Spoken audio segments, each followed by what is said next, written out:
Here at Western Trading Post, we take gun safety to the ultimate level. And today, the family is taking an exciting course in gun safety, gun laws, and we are getting our CCW permits, which is the Concealed Carry Weapons Permit. Concealed Carries Weapons Permit, which we are all very excited about because we always want to learn as much as we possibly can when handling firearms. Now, we have brought Tony Kirkbride in to be our instructor for the day. Tell us a little bit about your back history, Tony. Well, I was in the military for 6 years, 4 years Marine Corps, 2 years Active Army Reserve. From there, I went into law enforcement. I spent 23 years in law enforcement, SWAT team leader for 16 years, 18 years on the SWAT team. I was their firearms instructor, officer survival instructor. After I got out of law enforcement, I went into the private world and I was in executive protection for 3 or 4 years. And then I went into contracting overseas for 3 years. Since then, I've been teaching concealed weapons and firearms to civilians, military, and law enforcement. So you are very familiar with teaching people that are avid gun collectors. Absolutely. Yeah. You bet. A wide range of people, from gun collectors, a lot of gun collectors, cowboy shooters, law enforcement, military, civilians who just want to learn how to protect themselves with a weapon and how to use that weapon appropriately. Now, here in Arizona, it is actually a constitutional carry state. So why would you recommend somebody like us at Western Trading Post to get a CCW permit? Well, I would recommend it. It's extremely important that you understand when you can use that weapon, how to use that weapon. It's not good enough to just strap on a weapon and go out in public. You're going to be in a situation where if you don't know the laws that pertain to use of deadly force and how to apply deadly force, and when you should and should not, more importantly, apply deadly force, you're going to be in trouble in court. You could get arrested. You could get sued civilly. A lot of things could happen to you. It's extremely important to get training. Well, we are getting our training here today with Tony, and we're really looking forward to it.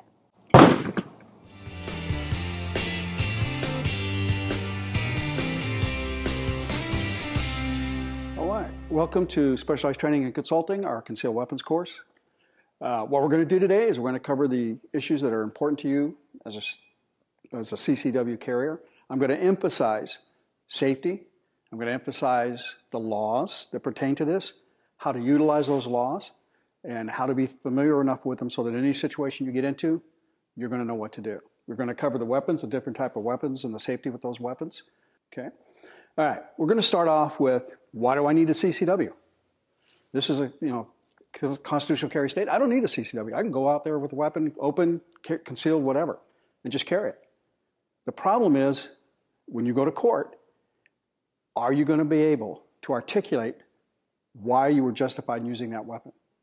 They're going to attack your training, and this is a big deal. They're going to ask you, what training have you had? What formal training did you get? How do you know when to use this weapon?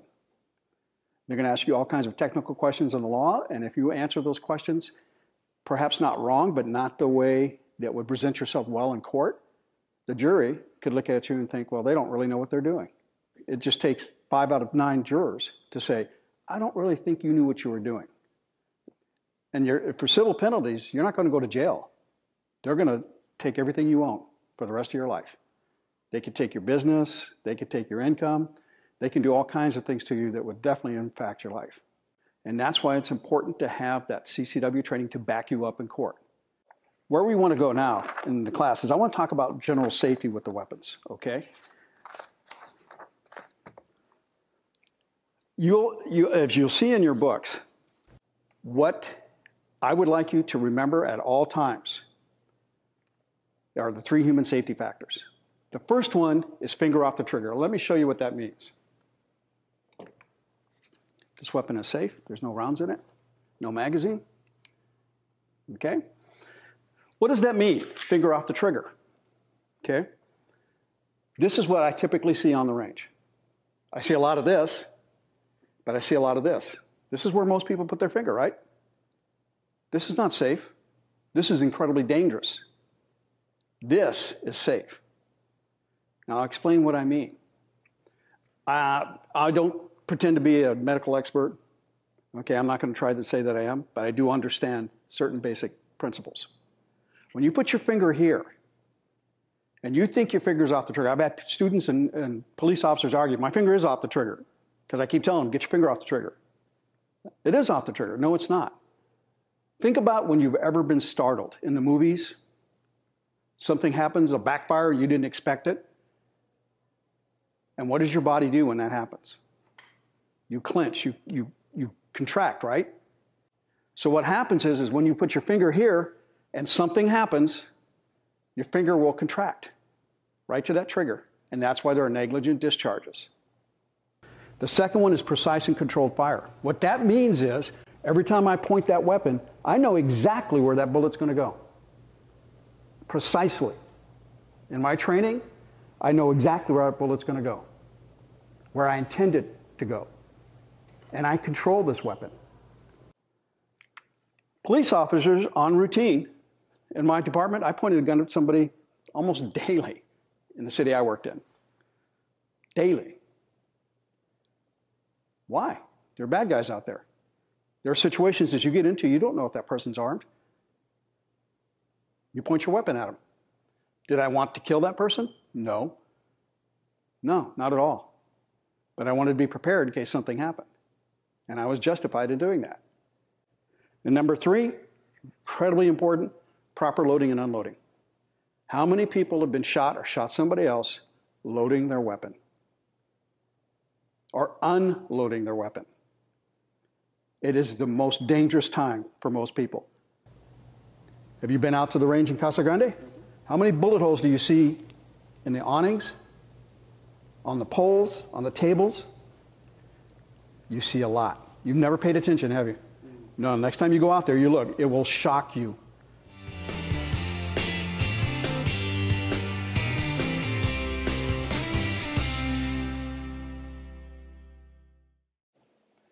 Okay, so now we want to load it when the action is out of battery. The slide is locked to the rear. So again, we point it in the safe direction. We have a proper stance. We index our magazine with the rounds that we want to load into the weapon. We insert the magazine into the weapon. You'll notice that I give it a firm click, but I don't do this. Doing this is a very bad habit. It causes malfunction. And I'll explain that later. But from here, all I have to do now is what? Release the slide. Now the weapon is loaded. Now, in advanced training, we teach you to do what's called a chamber check. I teach you how to make sure, and you can see the round in there, that the chamber's checked and done safely. Again, to unload this, all I have to do is first remove the magazine. Then I have to remove the round from the chamber. Then I can lock it back. Check the chamber, it's clear. And we're good to go. The reason that I turn my body, this is how you'll normally see it at the range. They'll be standing there shooting in this direction. Pretty soon, they're trying to unload like this. They're taking a magazine out. They're trying to lock the slide back. Have you guys seen this on the range? They're doing this. They're twisting their upper body. The problem with that is this is why you see this. Bullet holes everywhere. Because people aren't controlling the muzzle. Where's the muzzle go? Eventually, as you get tired, the muzzle winds up pointing down here. And I've actually seen a guy get shot doing that on the range. Guy was doing just this. It slipped with a 1911, and he blew a hole in the guy's leg. What you want to do is when you're going to do that, lock the slide to the rear, watch my muzzle. I turn my body at a 90-degree angle away. Why? So ergonomically, it's easy for me to do this.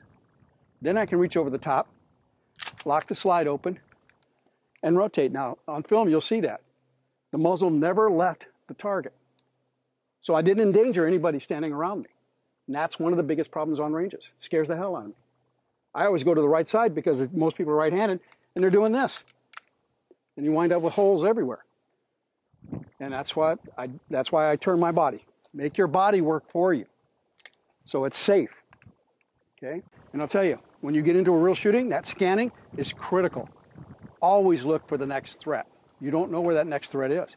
If you haven't learned to scan properly, you're in trouble because you're not going to see that threat come up behind you. There's a video of a police officer in the 1970s, I believe it was, tried to stop a bank robbery, didn't see the second suspect behind him, he walked right up and puts a round right in his head. Officer never saw him. He didn't scan for threats. You got to scan. Look for bad guys, no matter what the situation is, in your house, everywhere. You don't know a second bad guy didn't come into your house and got around behind you. You better check. Okay, so what I'm going to do, I'm going to go live fire. First, I'm going to load my weapon properly, okay?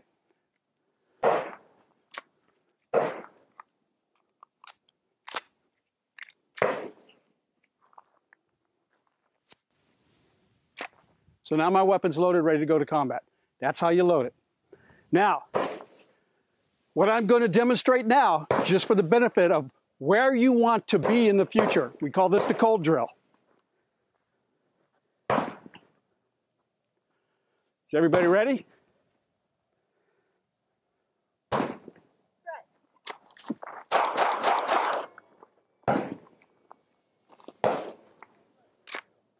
So I had 4 rounds. My first round, I got low. It happens. Second, third, and fourth round. When I saw this one went low, I can follow it up with 3 more rounds. Okay? The ideal place to shoot is right at the shoulder height, right here where these rounds are.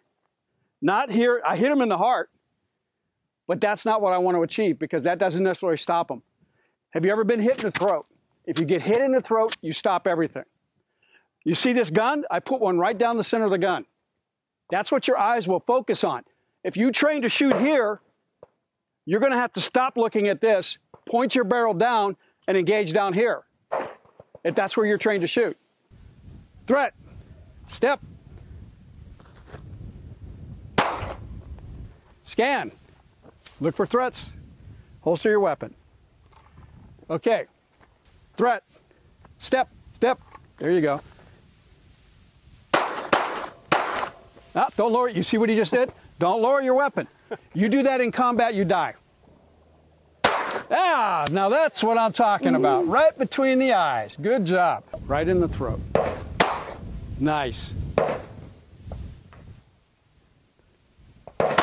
Beautiful. Now one right between the eyes. That's good enough. Scan left, scan right. And then holster your weapon safely. Good. Threat. Scan left, scan right. Safely holster your weapon. Threat.